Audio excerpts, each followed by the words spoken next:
Hello and welcome to the Invent with Scratch screencast. I'm Al Swigert, and in this screencast we're going to create a Whack-A-Cat game. This is kind of like Whack-A-Mole, except I'm going to use the cat sprites that Scratch comes with. So we move this hammer around, and I can press the space bar and try to hit as many of these cats in the time that I have left. Oh, there, and there. Please note, of course, this is just a game. Don't actually hit cats with hammers in real life. Oh, my cat is giving me a horrible look right now while I'm playing this game. Okay, 23. Not bad. So let's see how this game is put together. Click on Create and start up the Scratch editor.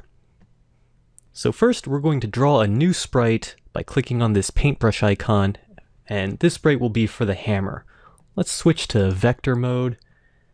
And I'm gonna draw a pretty cheesy looking hammer. Make sure I'll choose the filled in style. I'll select a nice wooden color for the handle. And then a black color for the, and then a black color for the metal part. And make sure the center of the image is somewhere at the base of the handle. It's really important that you have the hammer facing to the right, because if you look on the info panel for this sprite, might as well rename it to hammer while I'm here. This is what the sprite looks like when it's facing the right direction. So when we have it facing 0 directions straight up, we'll want the hammer to be straight up. First thing that this hammer does is at the very beginning of the program, it'll set itself to -30 degrees. So let's grab the when green flag clicked block, and then go to the blue motion category and grab that pointing direction block, and we'll set this to -30. We'll also go to the purple look section. We want to make sure that the hammer sprite is on top of everything else that's on the stage, so grab this go to front block, and that'll move the hammer in front of everything. We want this hammer to be in front of the cats. We don't want the cats to be in front of the hammer. When we click on the green flag, you can see it's now tilted at that angle. And we also want the hammer to follow around the mouse wherever it goes. So I'm going to need a forever loop. And the only thing that goes inside of this forever loop is from the dark blue motion category. It'll be the go to block. And we'll just have it set to mouse pointer. So that way it's forever constantly updating its position to match where the mouse pointer is. So what this looks like is that the hammer follows the mouse around. Next, we want the space key to do the hammer swinging animation. So I'm going to go to the Brown Events section, grab this when space key pressed, and what we want to do is rotate the hammer to the right by 90 degrees. So I'm going to grab this block and change this to 30, and then have 3 of these. So you can see now I press the space key and it rotates downwards. That doesn't really look like a smooth animation, so I should add some weights in between these rotates. So I'll go to the orange control section, grab this wait 1 second. 1 second is way too long. Let's just make this 0.1.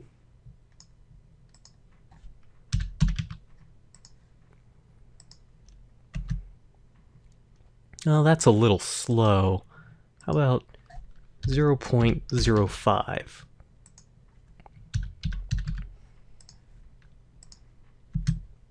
That's pretty good. And so once it swings down, we want the hammer to stay in that down position for just a brief instant, maybe 0.3 seconds. And then we'll have the hammer rotate itself back up. So go to the dark blue motion category and grab the turn to the right block, and we'll need 3 of those as well. And we'll add some more of those weights in between them.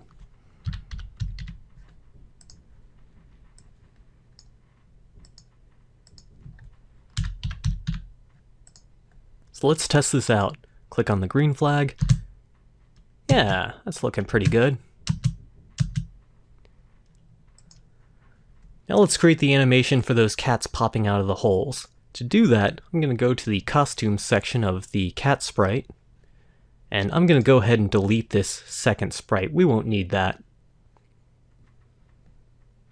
And then what we want to do is convert this to a bitmap image.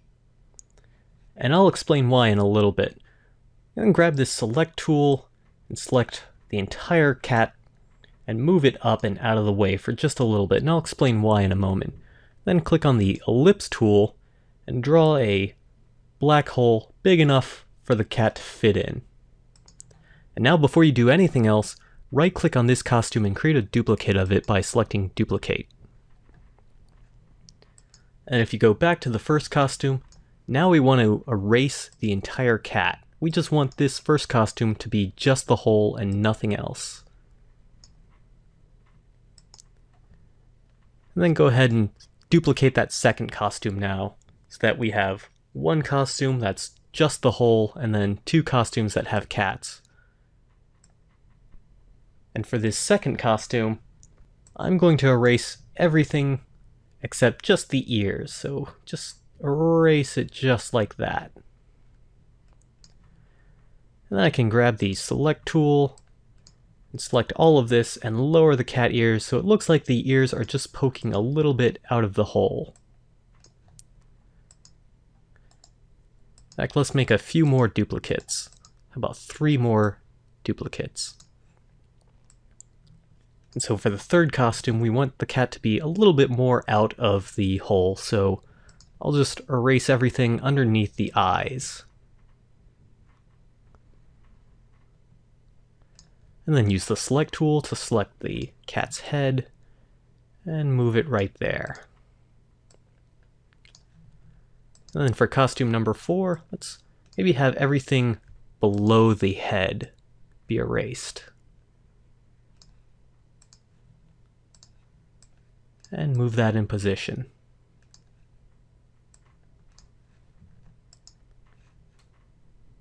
And for costume 5, we can have maybe just the legs be erased. Everything else is outside of the hole.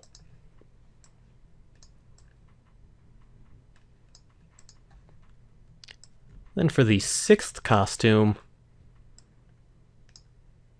we can have the entire cat selected, maybe just right there above the hole, like the cat's jumped out of the hole a little bit. And now we need the animation frames for the cat going back inside the hole. We could try drawing them again, but we already have them right here, so select costume number 5 and then duplicate that one. And that'll become the new costume 7. So you can see, here's costume 5, where the cat's going a little bit out of the hole, and then costume 6, the cat's entirely out of the hole, and then costume 7, the cat's going back down. So we duplicated costume 5 for that. Now duplicate costume 4, and then duplicate costume 3, and then duplicate costume 2. We don't need to duplicate costume 1 because we'll just have one costume where it's just the hole. So let's go to the scripts section now. So at the very start of the program, we want the costume where it's just the empty hole to be selected. So go to the look section and grab the block that says switch costume, and we'll set that to costume 1. Now we'll enter into a forever loop, and inside this loop we'll have the cat wait for a random number of seconds and then start playing all of the animations where it's popping out of the hole and then going back in, meanwhile checking to see if it's being hit with the hammer. So the first thing we'll have it do is wait a random number of seconds. So grab that wait 1 seconds block and then go to the green operators section and grab this pick random 1 to 10. Instead of 1 to 10, that's a little bit long. We'll just say 1 to 6 seconds. And now go to the orange control section and grab this repeat 10. We'll keep it as 10 right here. We're going to put a next costume block inside of there. Now the number of costumes and the number we have in repeat has to be the same so that we execute 10 next costumes, so it goes through each and every one of the costumes and then it ends up back at the hole. So if we click on the green flag right now to test this out, it's waiting for a random number of seconds, and then the cat pops out. Wow, that was pretty fast actually.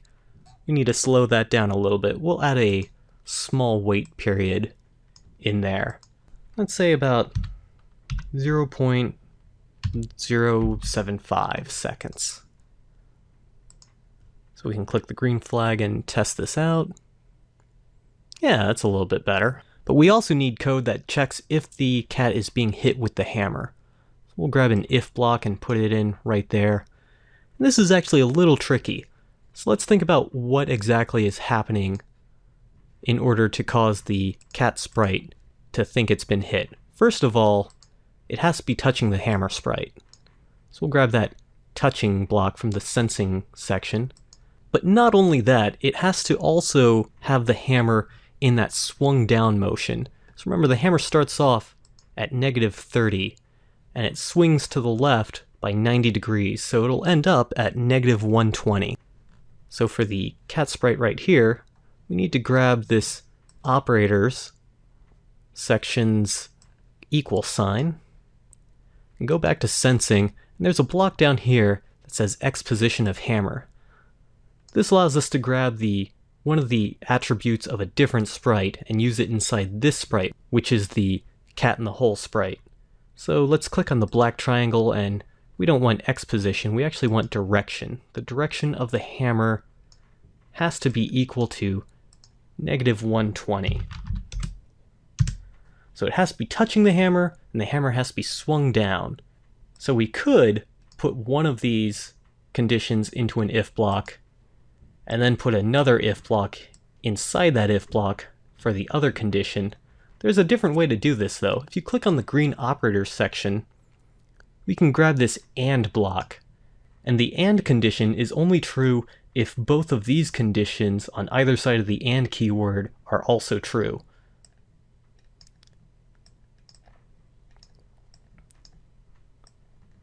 So by setting it up like this,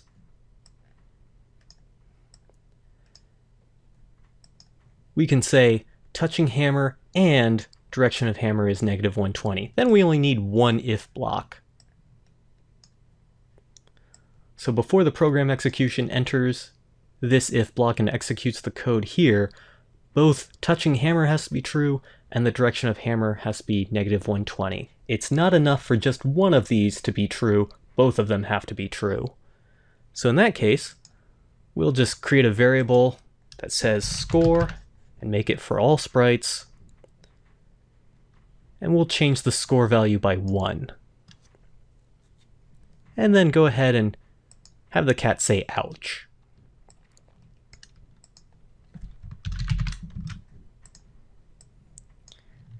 And after this repeat block is done, the cat has gone back into the hole. We'll have the cat say nothing, just so that it's no longer saying ouch. Having this say blank block will make the speech bubble disappear from the sprite. And just one more thing, let's select the stage and add code to that. So the stage itself also counts sort of as a sprite, and we can add code here.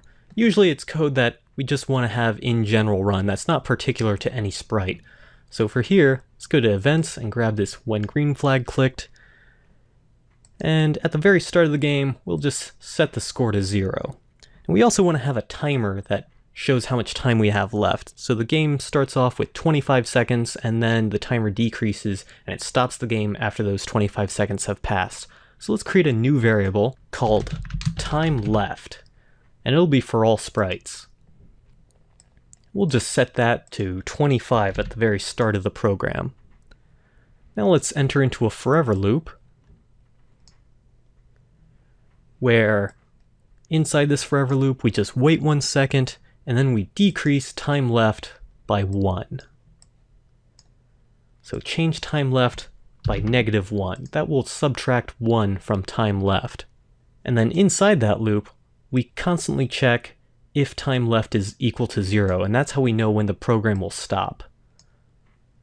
So if time left is equal to 0, then we'll want to go to the control section and grab this stop all. So since this loops forever and ever, and every second time left decreases by 1, having time left start off at 25 means the game will last for 25 seconds. So let's test this out. Click on the green flag, And wait for that cat to come out. And waiting. Oh, and got it. Oh, but that's kind of weird. The score is not 1, it's 2. So we can test that out again. Oh, that's really weird. The score is going up by 2, even though we only want it to go up by 1. The reason that's happening is because this repeat loop is going by pretty fast. I mean, there's just the delay of 0.075 seconds in there. The reason that the score is going up by 2 is because the hammer stays in that swung down position for 0.3 seconds, remember. So that means that there's plenty of time for this loop to go through twice and change the score by 1 twice. So we only want it to happen once, that first time that we enter this if loop. And we can do that with a new variable. So click on Make a Variable. We'll say this variable's name can be wasHit, and this will be for this sprite only. So wasHit will keep track of if we've already changed the score from the cat being hit already. So at the very beginning of this loop, we'll always set wasHit to false. And then inside of this if block, we'll set wasHit to true. And then we'll have to add yet another part of this condition so that we only enter inside this if block if wasHit is equal to false. So I'm going to have to grab an equal sign and grab wasHit if wasHit equals false. But I only have 2 sockets for that AND block, but fortunately we can just keep adding more and more AND blocks for our conditions. So I'll just grab this and put that there, and then put this in there. Alright, so if wasHit equals false, and the cat sprite is touching the hammer, and the direction of hammer is -120, then we want to change the score by 1 and have the cat say ouch. We'll also set wasHit to true, so even if we loop around again, this part of the condition will no longer be true. So that means the entire condition will be false, and we'll skip the code inside this if block. That's how we can prevent this double scoring from happening. So let's click on the green flag and test this out. Come on. Bam! Alright, yeah, it only increases by 1. That's great. So at this point, I'm going to just hide this variable because we don't need that displayed. And all we have to do now is just duplicate these sprites so we can have as many of these cats popping out as we want. I'll just keep duplicating these. However many you want. Let's space these out more evenly.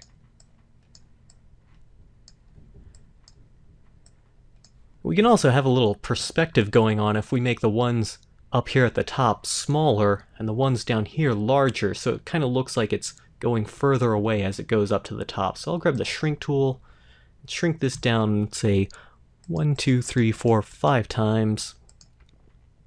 Shrink this 1, 2, 3, 4. 1, 2, 3, 4. 1, 2, 3, 4. And 1, 2. And maybe leave this one the same size and just increase this one by 1. Make these bigger by 3. This one bigger by 5.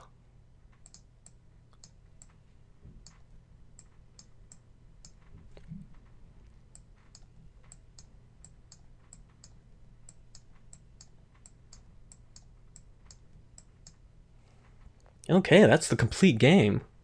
We can maybe even make these a little bit more wibbly wobbly. We'll just rotate this. Maybe make this one kind of sticking out right there, and this one wobbling that way. That's pretty good. Let's test this out. Click on the green flag. All right. We have cats coming out all over the place.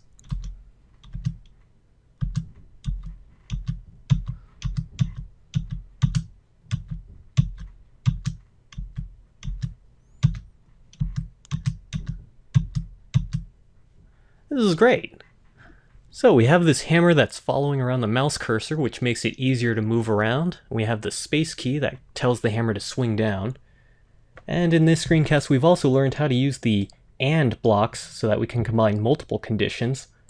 Really, it's just the exact same if we had 3 if blocks, each with one of these conditions inside of each other. But it's a little bit nicer to have it all on one line.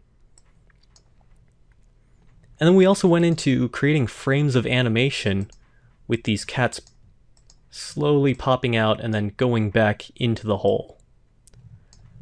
So I hope you found this screencast to be helpful. This is Al Swigert reminding you to be kind to animals, and thanks for watching. The most important program on your computer is your web browser, and yet most people aren't sure which web browser they're using or what a web browser even is. Let me try to explain by first telling you what a web browser is not. A web browser is different from Windows or Mac, which are systems that allow you to manage files and programs. And it's different from a search engine, which is a website that is used to search the internet. Instead, a web browser is a program on your computer that allows you to visit websites. You get to your web browser by clicking on its icon. From there, you enter web addresses, and the web browser displays the web pages for you. The web browser is the most important piece of software on your computer because every web page runs through it. So a faster web browser means that you'll save time on every web page you open. Installing a new web browser is free and only takes minutes. So take a moment to choose a web browser that you like best today.